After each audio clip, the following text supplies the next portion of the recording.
We shall. Can. Okay. So whenever you're ready, you can just sit over there. Left or right? Over here. This one? Yeah. Okay. So you're the interviewer? Yes. Okay. I am. We try to be organic, we don't have to do intro, whatever, we just get straight into it. Alright. It's recording. Alright.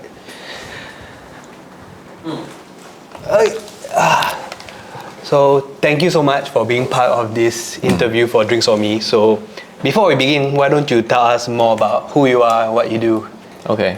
I'm JZ. Then I am primarily a graphic designer, and I also make some of the things you can call art, or mostly objects turned into something new, something absurd, something that you probably have not thought of or seen before. So yeah, I don't think there's any formula to it, but that is, if you want to call me a designer, I'm still a designer. Yeah. Okay, so we noticed that your objects are, or your artworks are very everyday objects. So tell me how the process goes when you look into this, creating your works. Do you just see something and then think, oh, this will be cool if it's like, for example, like your ashtray clock. Do you just look at ashtray and think, it'll be cool if it's a clock? I think my process is living life and observing things around us. And also I don't intentionally want to find things to play around with, but at times when you find a pattern, and I thought to myself, maybe I can continue to expand the series into more things. Like you mentioned the ashtray clock.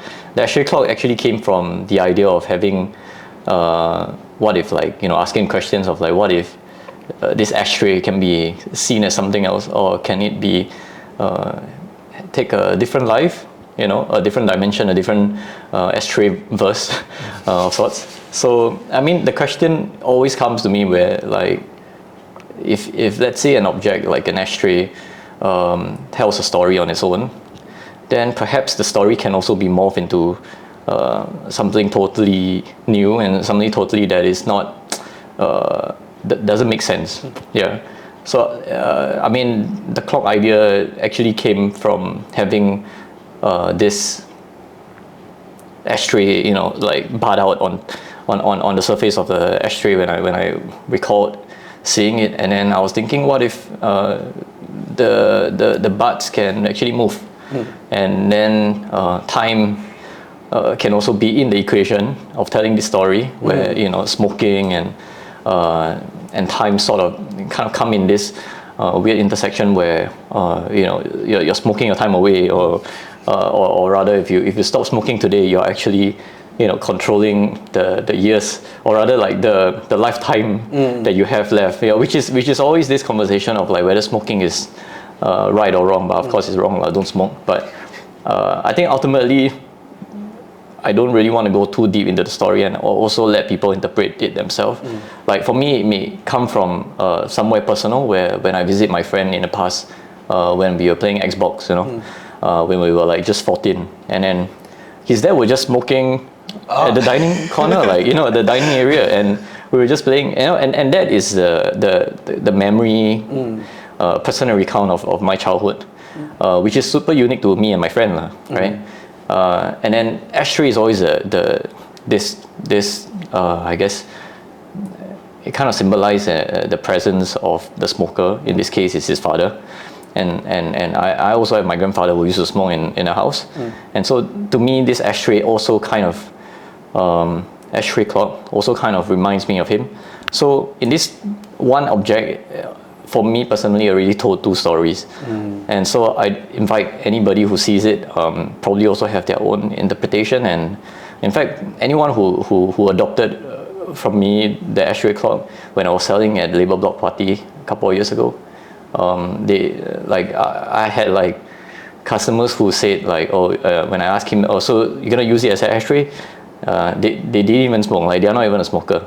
Right. So I was like, then why do you buy it? It's like, oh, I don't know, just cool, you know. Right. So it could be as simple as that, and nothing too deep about, yeah. And so the process came from just random thoughts and observations and wanting to tell a better story or a different way of saying things. Yeah. So as you're talking about like seeing things, does that occur to you all the time? Like when you're going around, you see objects, does it always look different to you? Or is there, in a way, like a whole process to how you make all these different works? I think it came naturally, and for the fact that I am a graphic designer, so when I see things, I'm trained, or rather, perhaps it could be from way back when when I was a kid. I like to draw. So the more you draw things and the more you interpret it in your own way, that's how you kind of train the muscle in your head to see things in a funny way or in a new perspective. And so I guess when I look around things, to you it may look like like an object or an apple or whatever, but to me I somehow contemplated a little bit more, I would say, just because I'm just curious to find out what else can I do with this thing. Yeah, but I'm thinking everybody also has their own similar process, whether is it to objects or perhaps some tell a better story by writing. So in my way of expression, not very good with words, which is why visually I think it's the way to kind of express my this artistic impression of how I perceive things. Yeah. Okay. So we talk about expression and stuff like that. We notice that some of your works do tend to have quite a bit of humor to it and jokes. Is it always just meant to come out as humor, or is there more emotional connections to it? Like you mentioned your ashtray clock and memories tied to it. Is your work meant to be more personal, or is it meant to be more outspoken? Okay, I think humor is a very important. Sorry, touch the mic. No, humor is a very important factor in my works because it could be also because I was brought up with comics and stuff like that.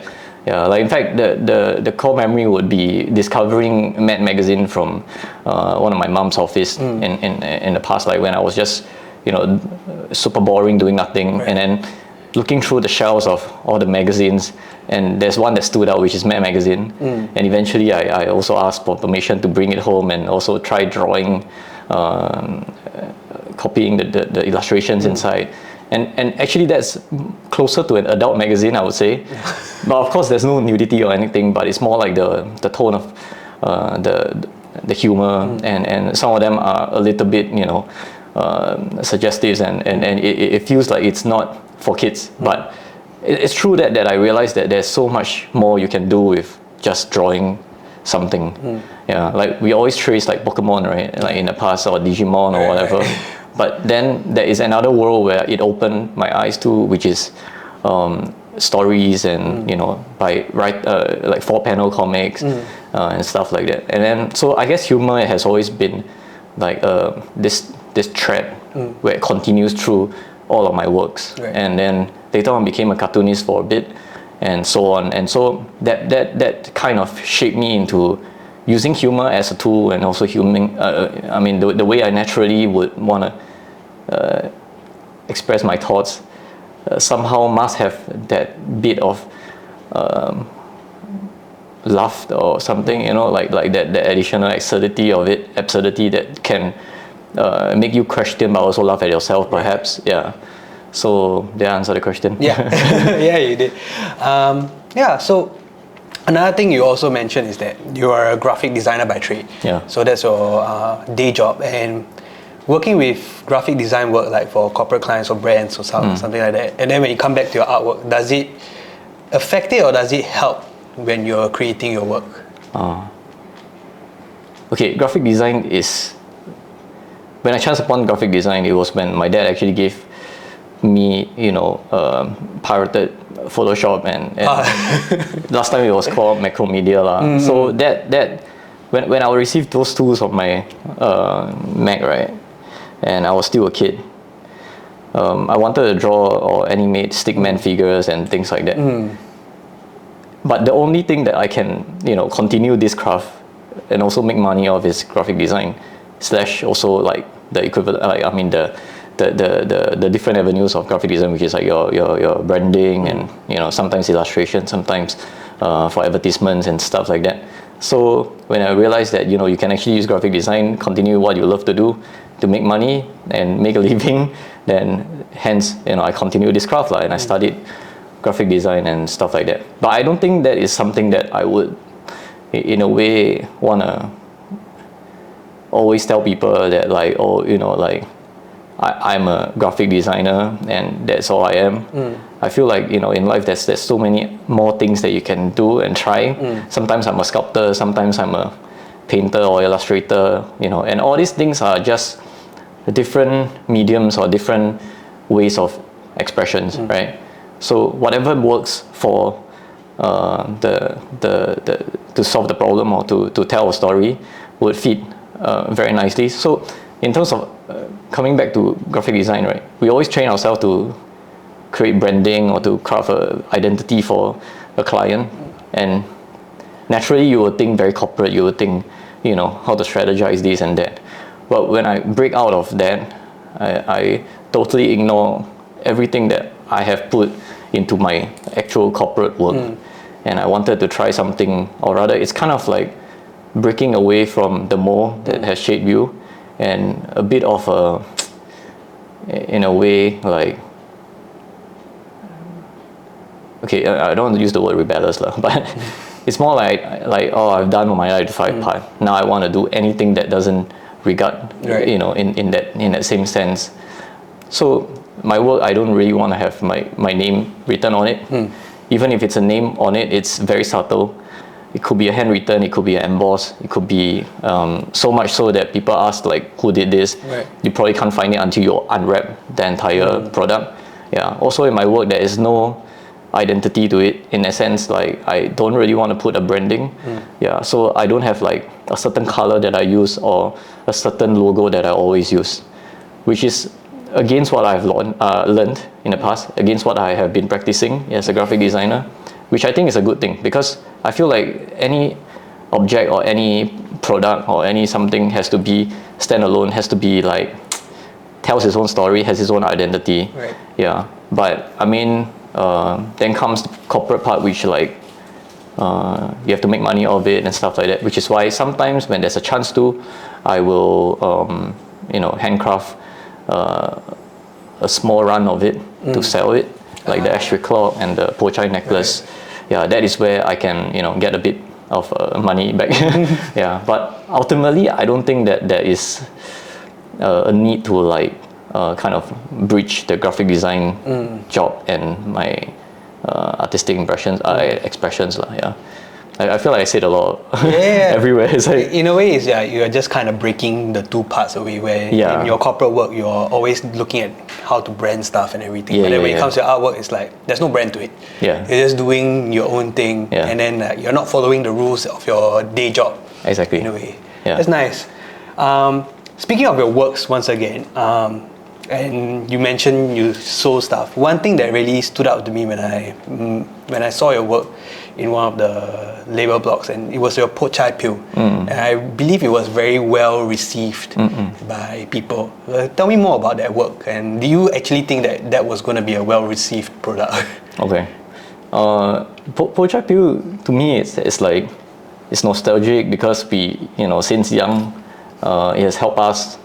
Whether is it, like, what's that word?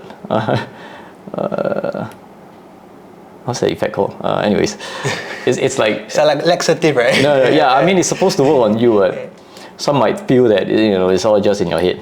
But anyways, so po chai, I feel like po chai, it's like poop jokes for adults. Like when you look at po chai pill, is straight away you link to you are having diarrhea or some gastro problems or whatever, which is funny to me lah. I mean, as childish as that sounds. So I thought perhaps that could be extended into something else, which is a necklace, which is something that's functional. Right. And when I first did the first one, I put the packaging together. Everything was reused, which means I cut it up, I cut the logo out, I kind of resin it onto the pendant, right? And then I posted online.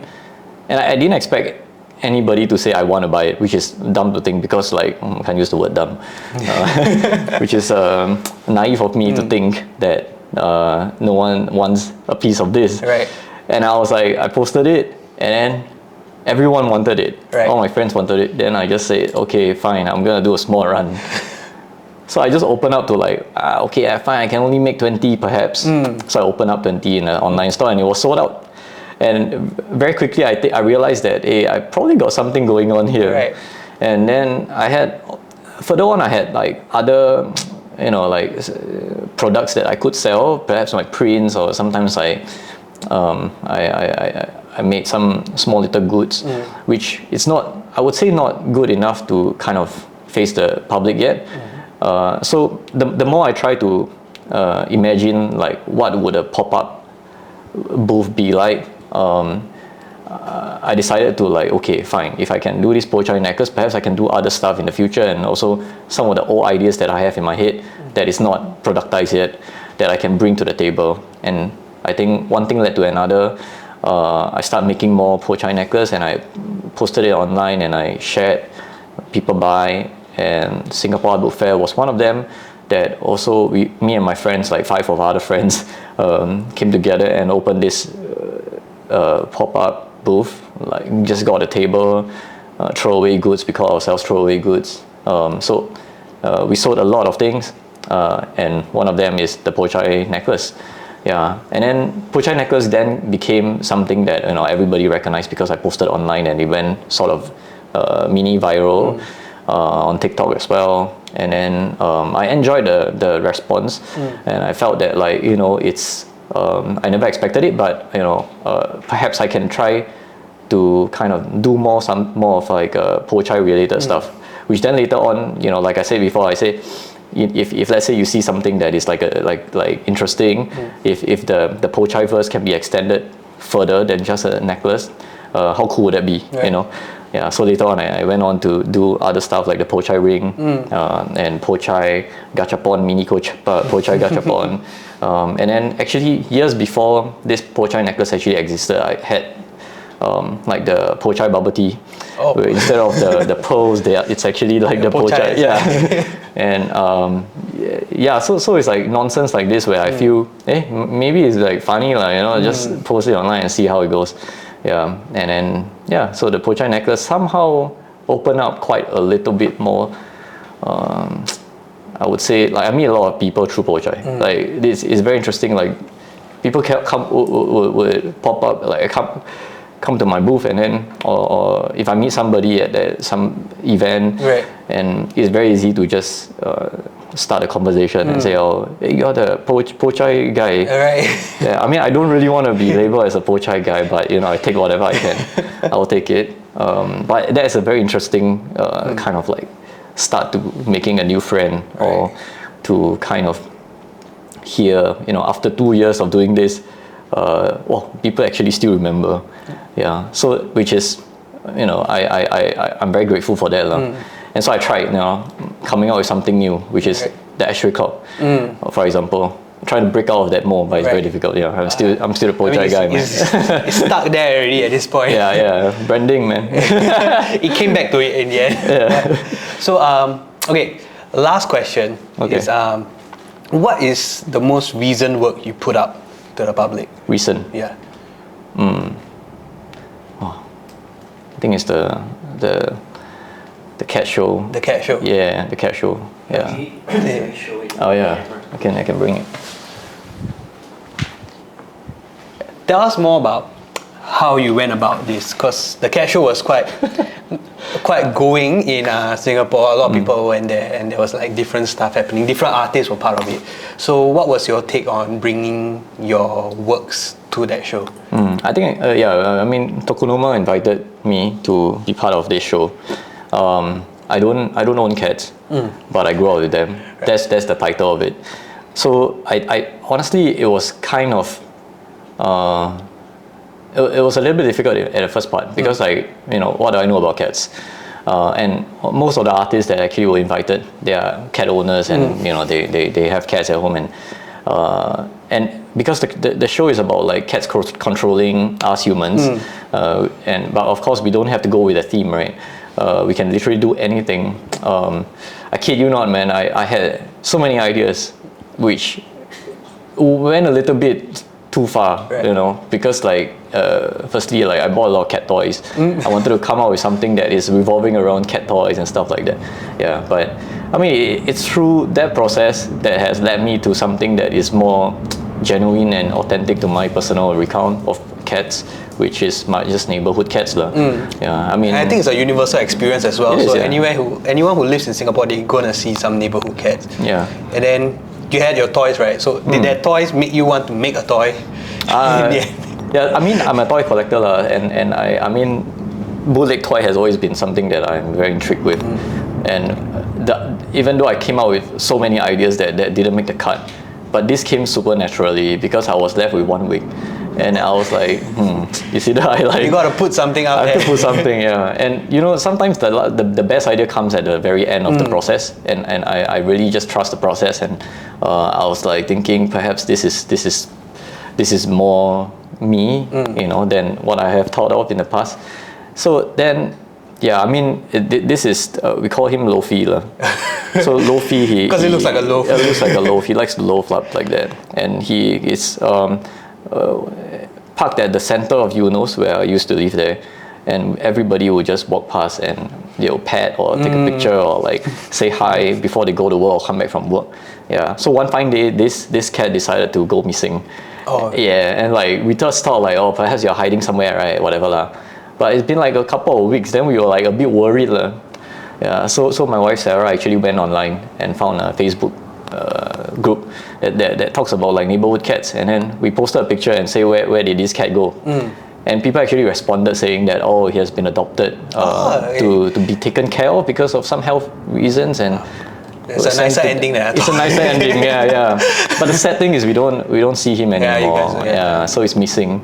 Yeah, so I mean, Lofi, it's very close to our hearts, and I just want to make a tribute to him. And the other two cats that actually was sold at the show, which is very grateful for that. Also one of my neighborhood cats, two of my neighborhood cats that I saw. I thought like, they all have their own story and personality, and I want to kind of sort of like I guess bootleg them, and to remember them, It comes back to the same thing, right? So it's like your works, even though it's everyday stuff, it just ties in with like your memories as well.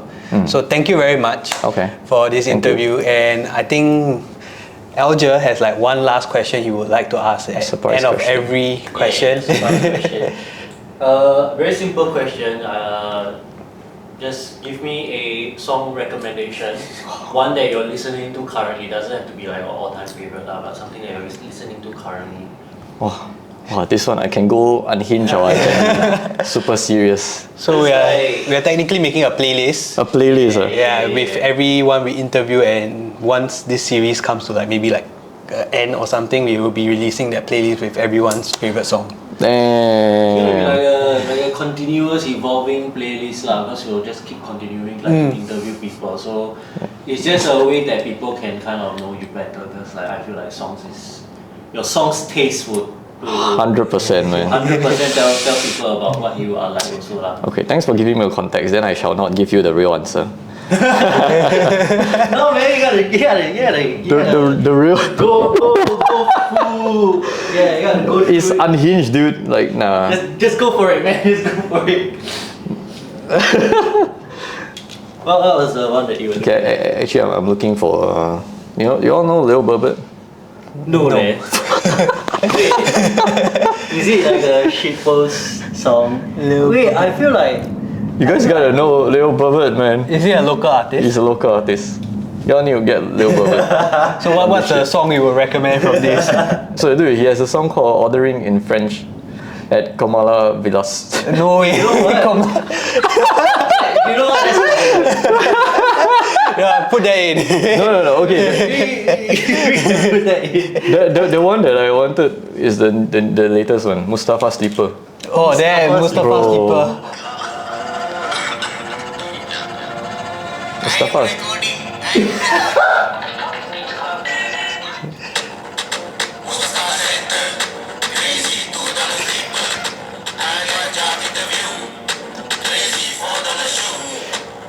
You know what? That's fire.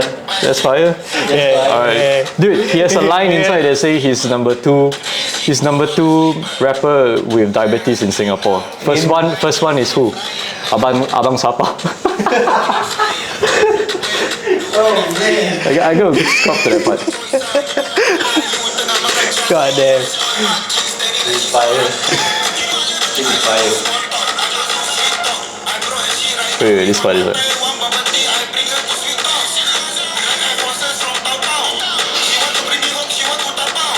He's like Miles of Singapore. Yeah. Oh, this one. Wait. Wait.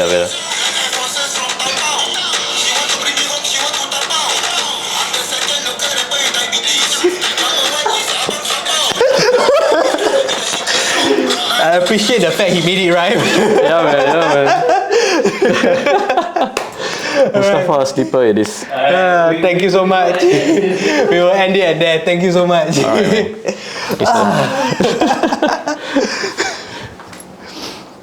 Thanks,